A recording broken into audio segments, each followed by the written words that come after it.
Shalom, Shalom. haleluya. Sebab Engkau maha besar Tuhan.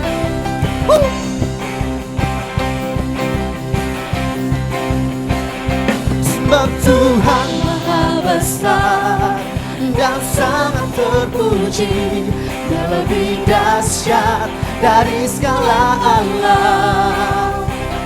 Sebab Tuhan maha besar dan sangat terpuji, kuasanya dahsyat menghancurkan musuh. Mari angkat tangan kita katakan, sebab Tuhan maha besar dan sangat terpuji, dan lebih dahsyat dari segala alam. Sebab Tuhan maha besar dan sangat terpuji, kuasanya dahsyat menghancurkan musuh. Haleluya.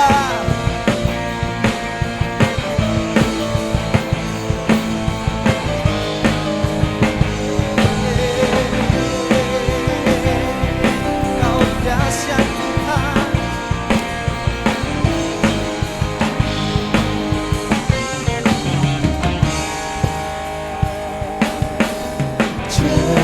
Ceritakanlah kemuliaannya di antara segala bangsa, dan perbuatannya yang sungguh ajaib di antara suku.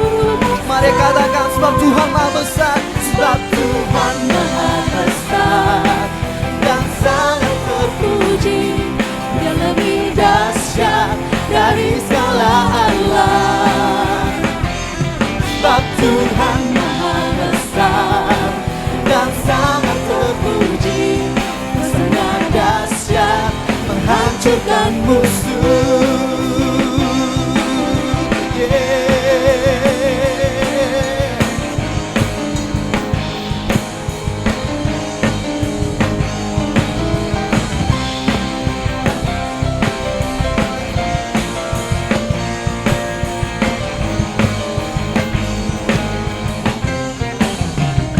Come on. Ceritakanlah kemuliaannya di antara segala bangsa, dan perbuatannya yang sungguh ajaib di antara suku bangsa. Sebab Tuhan maha besar dan sangat terpuji, dia lebih dahsyat dari segala alam. Sebab Tuhan maha besar dan sangat terpuji, kuasanya dahsyat menghancurkan musuh. Sebab Tuhan maha besar dan sangat terpuji, dia lebih dahsyat dari segala alam. Sebab Tuhan maha besar dan sangat terpuji, kuasanya dahsyat menghancurkan musuh. Kuasanya dahsyat, dahsyat, dahsyat, dahsyat, dahsyat, dahsyat, dahsyat menghancurkan musuh. Yeah. Kau dahsyat Tuhan. Haleluya. Haleluya Tuhan. Haleluya.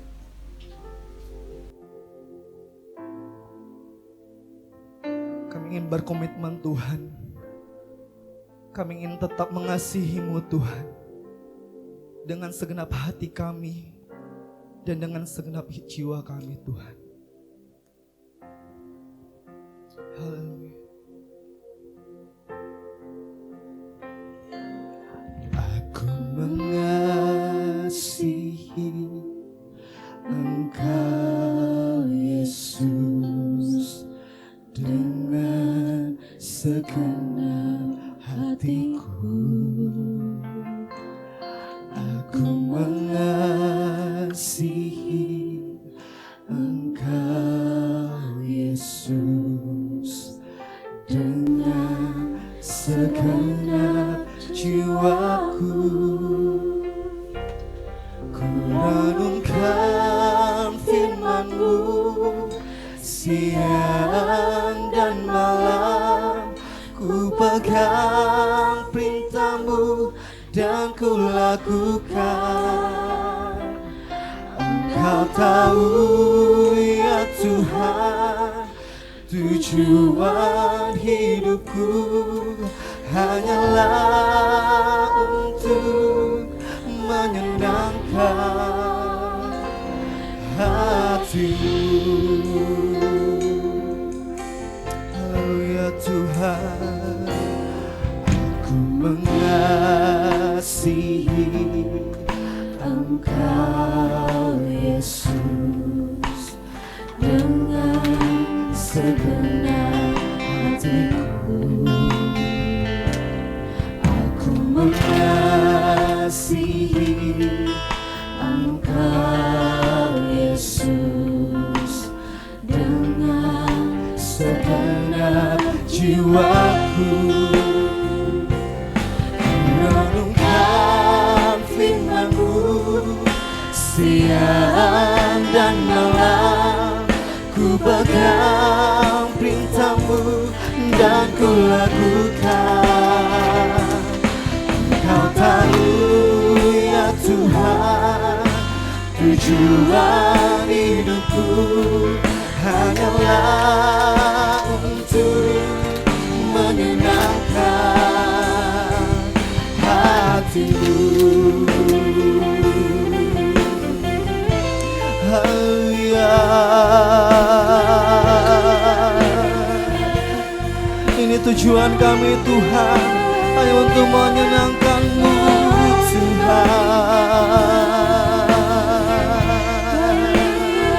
Kami ingin mengasihi-Mu Tuhan dengan segenap hati kami Tuhan.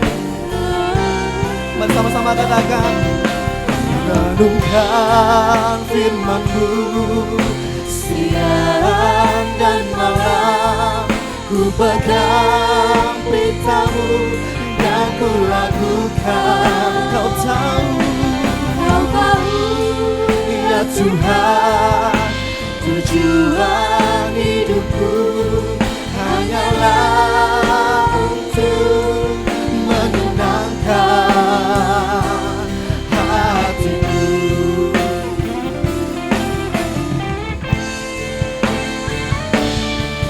Renungkan firman-Mu siang dan malam, ku pegang perintah-Mu dan ku lakukan. Kau tahu ya Tuhan, tujuan hidupku hanyalah untuk menyenangkan. Kau tahu ya Tuhan, tujuan hidupku hanyalah untuk menyenangkan hati-Mu. Menyenangkan hati-Mu, menyenangkan hati-Mu. Beri kemuliaan bagi Tuhan kita. Katakan haleluya, haleluya.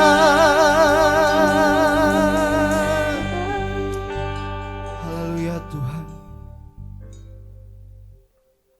Kami ingin berkomitmen Tuhan untuk tetap mengasihi-Mu Tuhan dengan segenap hati kami Tuhan, dengan segenap jiwa kami Tuhan.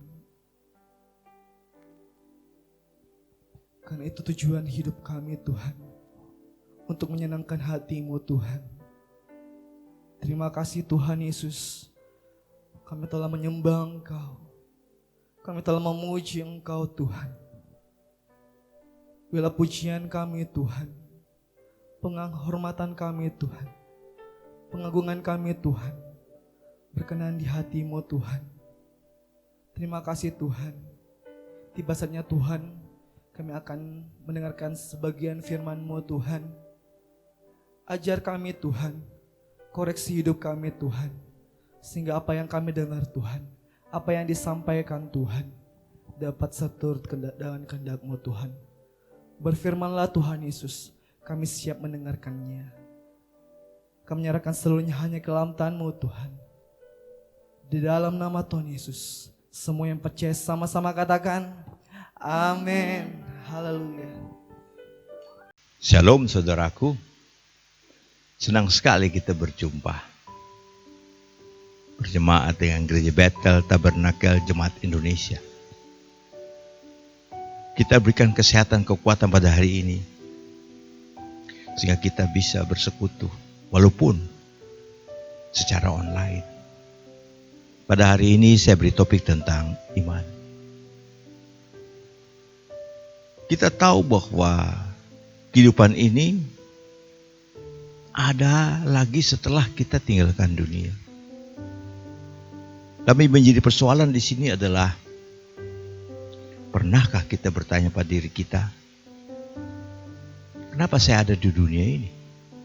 Untuk apa saya lahir di dunia ini? Kemudian, apa tujuan hidup saya ini? Ketika kita mengerti untuk apa kita hidup dan tujuannya apa, kita memiliki pikiran yang cerah dan cerdas. Tapi banyak orang tidak mengerti untuk apa dia berada di dunia ini. Sehingga mereka mengejar hal-hal yang sifat jasmania, bukan rohania. Tujuan hidup kita ini ada satu, adalah kita bisa masuk surga bersama Tuhan Yesus Kristus. Kita harus menyadari bahwa hidup ini ada hukumnya. Di dunia ada namanya hukum pidana, hukum perdata, bahkan hukum lalu lintas. Kenapa ada hukum itu? Supaya manusia hidup teratur, nyaman, dan tidak terjadi benturan-benturan. Alam pun punya hukum, salah satunya adalah hukum gravitasi. Ketika jam tangan ini saya lempar ke atas, pasti dia jatuh. Itulah hukum gravitasi. Nah, hukum kerohanian juga ada 3. Untuk kita ketahui, pertama adalah hukum dosa, hukum maut, dan hukum keselamatan. Apa sih dimaksud dengan hukum dosa? Iblis itu ingin kita menarik turun. Seperti gravitasi, barang dilempar ke atas jatuh. Dia ingin kita berada bersama-sama dia. Nah, hukum dosa itu tarik sangat sederhana. Apa hukum dosa? Kita hidup fokus pada jasmania saja. Kita hidup dalam kebencian, dalam kecanduan, apakah narkoba atau seks, atau minuman keras, atau hidup selalu marah-marah. Itu hukum dosa. Lebih gampang berbuat jahat daripada berbuat baik, itulah hukum dosa. Dan pada akhirnya hukum dosa muncul pada hukum maut. Semua barang yang dilempar ke atas, dia akan jatuh pada tempat yang paling rendah. Nah, iblis akan tarik kita kepada jurang maut kalau kita tidak mengerti tujuan hidup ini. Yang ketiga adalah hukum keselamatan. Selama jam tangan ini ada di tangan saya, dia tidak mungkin jatuh ataupun hilang. Nah, apa korelasinya pada itu? Saya ambil ada 2 ayat di Alkitab. Yohanes 10 ayat 28 dan 29. Yohanes 10 ayat 28 dan 29.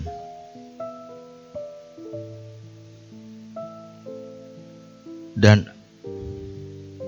aku memberikan hidup yang kekal kepada mereka, dan mereka pasti tidak binasa, tidak akan binasa sampai selama-lamanya, dan seorang pun tidak akan merebut mereka dari tanganku. 29, Bapakku yang memberikan mereka kepadaku lebih besar daripada siapapun, dan seorang pun tidak akan dapat merebut dari tangan Bapa. Dari sini kita lihat tangan. Tahun 2020, sebelumnya adalah 2019 COVID. 2020 itu bahasa Ibrani ada kaf. Sedangkan terjemahan kaf sendiri adalah dua tangan yang memberkati dunia. Kita diberkati walaupun ada namanya COVID. Nama COVID itu di bawah nama Yesus di atas segala nama. Ketika kita mengerti tujuan hidup kita mengerti bagaimana itu. Karena kita tahu tujuan hidup kita adalah menjadikan semua bangsa mengenal Dia. Jadi intinya adalah kita harus punya hubungan khusus dan lebih akrab dengan Bapa Surgawi dan Tuhan Yesus. Kita misalnya mau ke suatu negara, kita harus mengerti adat istiadat dan bahasanya. Nah, kalau tujuan kita itu surga, apa bahasa surga? Apa adat istiadatnya? Bahasa surga adalah iman. Saya bacakan di Ibrani 11 ayat 6.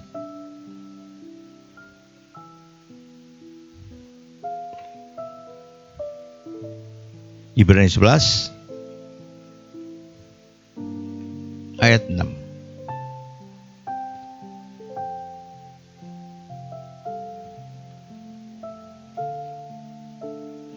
Ibrani 11 ayat 6 berbunyi, tetapi tanpa iman tidak mungkin orang berkenan kepada Allah.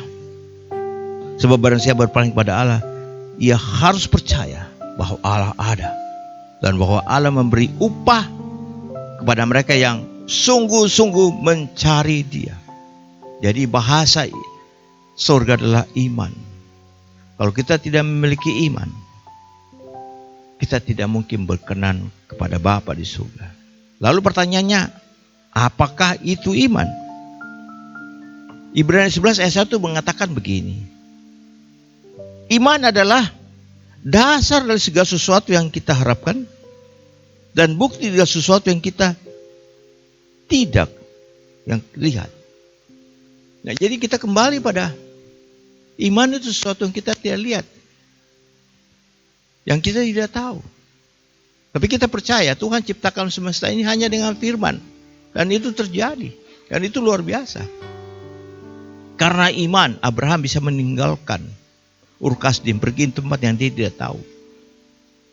Karena iman, Musa meninggalkan istana sebagai pangeran, menjadi hamba Tuhan, melayani orang-orang Israel keluar dari tanah Barhaban. Karena iman, Daud berani melawan Goliat yang 3 meter, padahal dia sendiri tidak pernah belajar bertempur. Karena iman, Sadrak, Mesak, Abednego tidak mau menyembah dewa dari Babel. Dan mereka masuk di tungku api. Mereka tidak terbakar. Karena iman, Daniel dimasukkan ke dalam gua singa. Dan singa tidak memakannya. Jadi iman ini adalah satu dasar yang sangat penting buat kami. Iman ini adalah satu, Paulus saya berkatakan adalah nilai tukarnya surga. Kalau kita minta sesuatu di dalam iman, kita pasti dapat. Bahkan Tuhan Yesus mengatakan kalau punya iman sebiji sawi, kau bisa membedakan gunung. Gunung itu bisa masalah. Jadi kembali pada iman itu sangat penting. Jadi mulai hari ini kita harus mengerti apa itu yang kita hidup untuk harus iman. Yang kedua, apa itu adat istiadat surga? Adat istiadat adalah kekudusan. Ibrani 12 ayat 14. Ibrani 12 ayat 14.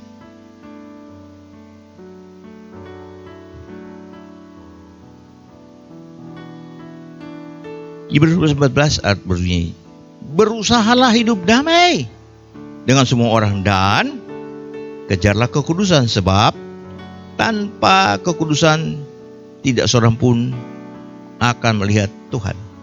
Jadi pertama, bahasa surga adalah iman. Tanpa iman kita tidak mungkin surga. Yang kedua, adat istiadat surga adalah kekudusan. Tanpa kekudusan kita juga tidak akan masuk surga. Kalau saudara duduk di kursi dan saudara berkata tidak akan jatuh, itu iman sederhana, itu iman yang standar. Atau misalnya kita makan di restoran, kita langsung makan, kita nggak tahu kalau sayur itu sayur sudah lama, apa dicuci dengan air bersih, atau caranya makannya benar, masaknya benar, kita nggak tahu. Pokoknya kita makanannya itu iman yang standar. Tetapi kalau saya berkata di tempat ini ada Roh Kudus dan Tuhan Yesus, itulah iman. Namanya iman yang nyambung, engaged faith. Karena kenapa saya mengatakan itu? Tuhan Yesus berkata, aku akan berikan seorang penolong yang menyertaimu sampai selama-lamanya, yaitu Roh Kudus. Jadi dia pasti bersama kita. Dan Tuhan Yesus mengatakan, aku menyertaimu sampai akhir zaman. Jadi ini berlaku mereka yang punya iman. Pertanyaannya adalah, apa semua orang Kristen punya iman? Tidak. 2:3 mengatakan tidak semua orang diberikan iman. Sedangkan Petrus saja diberikan iman. 2 Petrus 1 ayat 1.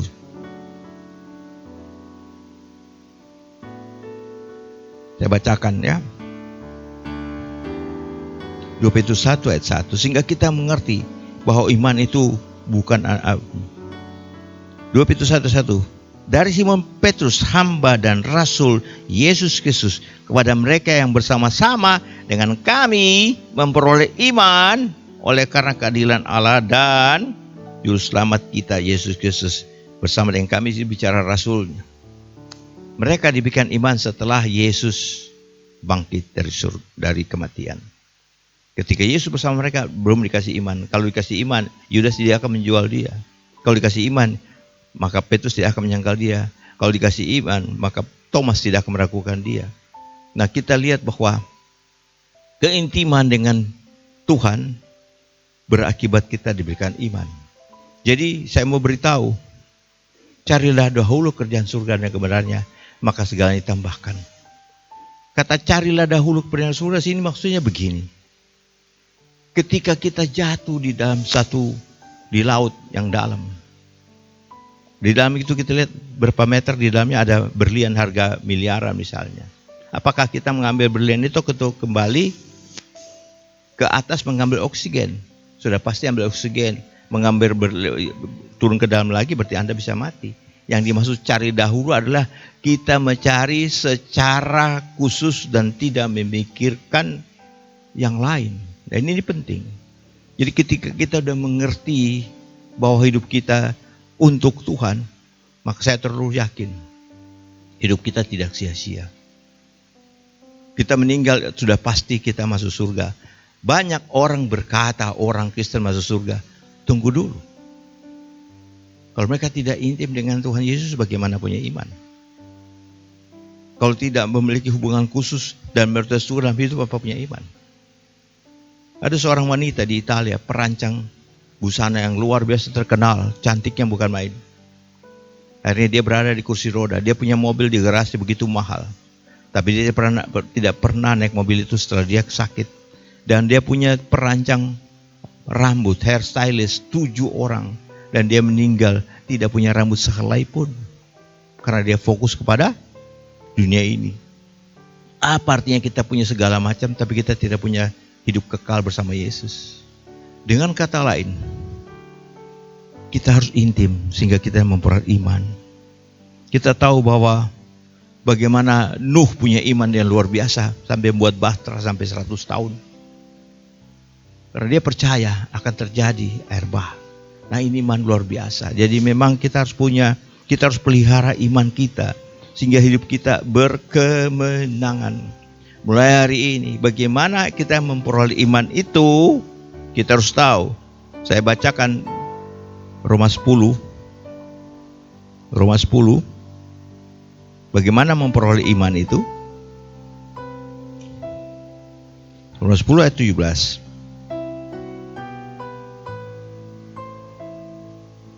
Roma 10 ayat 17. Bagaimana kita beriman? Jadi, iman timbul dari pendengaran dan pendengaran oleh firman Kristus. Nah, kita lihat kisah ini terjadi ke seorang wanita Kanaan yang anaknya sakit. Dia dengar Tuhan Yesus itu bisa memberikan mujizat luar biasa. Dan dia datang ke Tuhan Yesus. Dia bilang, "Hei Yesus anak Daud, tolong saya." Tuhan Yesus dia menjawab. Dan dia ngomong lagi dan Tuhan Yesus mengatakan, "Saya datang mencari domba-domba Israel yang hilang." Artinya dia bukan orang Israel. Tapi dia bilang, "Tuhan tolong saya." Dan dia mengatakan, "Apakah roti ini saya harus berikan pada anjing?" Kata roti bicara dirinya. Anjing bicara orang yang tidak mengenal dia, yang tidak dipilih. Anjing di sini bukan bicara anjing kampung, tapi bicara kanurian, anjing piaraan yang biasa dibawa dalam kamar. Jadi Tuhan tidak kasar seperti itu. Nah, bagaimana Tuhan Yesus dan dia punya percaya, dia mengatakan, "Ya anjing tapi makan remah-remah roti." Kata remah-remah ini kita bicara firman yang kecil-kecil. Tidak usah kejadian sampai wahyu kita punya. Tapi kita punya iman dalam Tuhan. Karena nubuatan ataupun janji Tuhan kita bisa ambil dengan iman. Nah, ini cara kehidupan kita. Dengan kata lain, maukah kita fokus kita, kehidupan kita buat Yesus yang tertinggi. Dialah pemegang segala-galanya. Tidak mungkin ikan hidup di luar air. Tidak mungkin tumbuh-tumbuhan bisa hidup kalau akarnya tidak ditanam dalam tanah. Dan tidak mungkin manusia bisa selamat di luar Yesus. Tidak mungkin, tidak mungkin, tidak mungkin. Saya mau katakan, fokuslah pada Tuhan Yesus. Dia adalah kehidupan kekal yang sudah menjadikan kita tempat yang kekal. Saya sangat yakin firman ini bisa merubah kita. Walaupun hanya sedikit. Inilah remah-remah yang Tuhan Yesus berikan. Yang bisa merubah iklim berpikir kita menjadi iklim berfokus pada hal rohani. Hal jasmani itu pasti Tuhan berikan. Karena orang tua di dunia ya tidak mau anaknya kelaparan, apalagi Tuhan. Percayalah, Tuhan Yesus sangat mengasihi kita yang kasihan tidak terbatas. Dia ingin kita menikmati dia seperti kita menghirup udara oksigen ini. Jadi hidup haruslah berkenan kepadanya. Carilah dia lebih dahulu dalam segala hal. Utamakan dia dalam semua aspek. Kiranya Tuhan memberkati kita. Haleluya. Mari kita sama-sama tunduk kepala dan berdoa. Bapa Surgawi, hamba-Mu sudah selesai. Tapi Roh Kudus, Engkau meneruskan apa yang hamba-Mu ngomong. Kiranya firman menjadi rema dalam hidup mereka. Dan bertumbuh menjadi besar. Dan mereka memiliki iman yang seperti biji sesawi. Tuhan Yesus berkati jemaat yang mendengar ini. Mereka yang sedang sakit, Engkau sembuhkan. Yang dalam kekurangan berikan kecukupan. Yang miskin diberikan kekayaan. Yang kaya jadi berkat. Terima kasih Tuhan. Nama berdoa juga buat pemerintah kami Indonesia. Berkati Presiden Jokowi dan wakilnya Maruf Amin. Berkati Menteri Monopangnya. Berkati TNI dan Polri. Tidak ada satupun makhluk di dunia dan di langit manapun yang bisa misahkan kasih Kristus dari Indonesia. Indonesia bagi kemuliaan nama-Mu. Indonesia dipersatukan di dalam NKRI, Pancasila, Undang-Undang dan Bhinneka Tunggal Ika. Kami selalu percaya tidak ada satu kekuatan pun yang bisa misahkan kami dari kebinekaan Indonesia ini. Terima kasih Tuhan. Berkati tempat kami berada. Tuhan jauhkan dari kecelakaan angin, bahkan kebanjiran, bahkan kecelakaan api. Tuhan jauhkan semua. Berkati Tuhan pemerintah daerah kami, gubernur, berkati para bupati. Dan kami juga berdoa buat pemilihan wali kota yang sebentar lagi akan terjadi dimanapun kami berada Tuhan. Kiranya suasana kondusif. Engkau sudah menetapkan siapa sebagai pemimpin. Kami terlalu percaya Engkau memilih pemimpin yang menyenangkan hatimu dan menyenangkan kami Tuhan. Terima kasih Tuhan. Berkati Gereja Bethel Tabernakel, berkati Pak Kusmanto, berkati Pak Markus, berkati para majelisnya Tuhan. Tuhan berkati mereka, berikan hikmah marifat, berkati keluarganya dan pelayanan mereka Tuhan. Engkau agung, Engkau mulia. Berkati mereka apa yang mereka lakukan semua oleh nama-Mu. Tutup bungkus kuasa darah-Mu untuk gereja Bethel Tabernakel ini Tuhan. Menjadi alat untuk nama-Mu Bapa. Terima kasih Bapa. Untuk kami berdoa juga lingkungan-lingkungan di sini yang belum mengenal-Mu. Kiranya mereka terjadi impartasi. Nama Tuhan Yesus dipermuliakan. Mereka mengenal Engkau. Terpujilah Bapa yang baik. Di dalam nama Tuhan Yesus Kristus. Kami sudah berdoa dan syukur. Haleluya. Amin.